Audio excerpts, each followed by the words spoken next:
Yooyaa jalqaba irratti eebba kana laalchisee akka waraana gameessa oboo zoonii kibbaatitti haala eebba kanaa maal jettame? Haalli eebba keenyaa kuni baay'ee nama gammachiisa. Baay'ee immoo diina dallansiisa.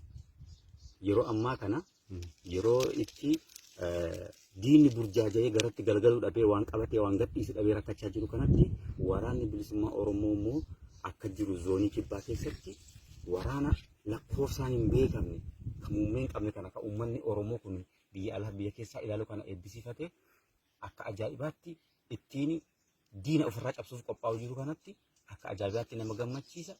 Eebbi kun immoo eebba ajaa'ibaa, eebba seena qabeessa kan uummata Oromoo rarraga bilisummaatiin gahu waan ta'eef baay'ee akka ajaa'ibaatti kabajachaa jirra, kabajachaa oollee ammaan kanallee ittuma jirraa siin jedha jaalatame.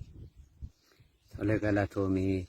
Mee maqaa kee eenyu jedhee to'aa deemu maalinnaan uummanni Oromoo yeroo hedduu waa'ee kee yeroo haasa'u sooshaal miidiyaa adda addaa irratti abaluu jedhanii suura kee faffacaasaa jiru. Kaan akka diinummaatti haa ta'u akka firummaatti haa ta'u maqaa kee karaa adda addaatiin kaasaa jiru waan ta'eef ofuma keetii mee of ibsime. Egaa dhuguma ani maqaan koo Jaal Qaanqee Boruu Hundeeti. Ani Jaal Qaanqee Boruu Hundee waraana bilisummaa Oromoo zoonii kibbaati. Dhaloonni koo giddu galeessa. Kanaaf iyyuu ani maqaan koo akkuma sitti Jaal Qaanqee Boruuti. Maqaa nama dhibiilee bakka hin bu'u, bifti koollee adda nama dhibii bakka bu'uu hin danda'u.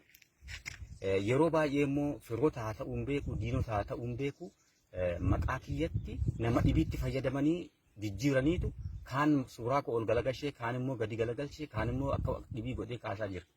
Kanaaf ani waraana bilisummaa Oromoo zoonii kibbaati woboodha malee ajajaa waraana bilisummaa Oromoo miti. Maaliif namni guddoo dogongoraa jira. Diinota itti fayyadamaa haa ta'u, deeggartootuma keenyallee haa ta'u, dogongoraanii yeroo baay'eetu maqaa koo maqaa nama dhibii godhanii poostaa jiru. Kanaaf warra kanaaf dhaamsa dhaamuun qaba. Maaliif hin dogongoriina? Jaal Qaanqee Boruu jechuun naa. Jaal Qaanqee Boruu waraana bilisummaa Oromooti malee ajajaa waraana bilisummaa Oromoo miti. Irra guddaa namni ajajaa jedhee na fudhachaa jira. Ani woboodha waraana bilisummaa Oromooti malee ajajaa waraana bilisummaa Oromoo miti.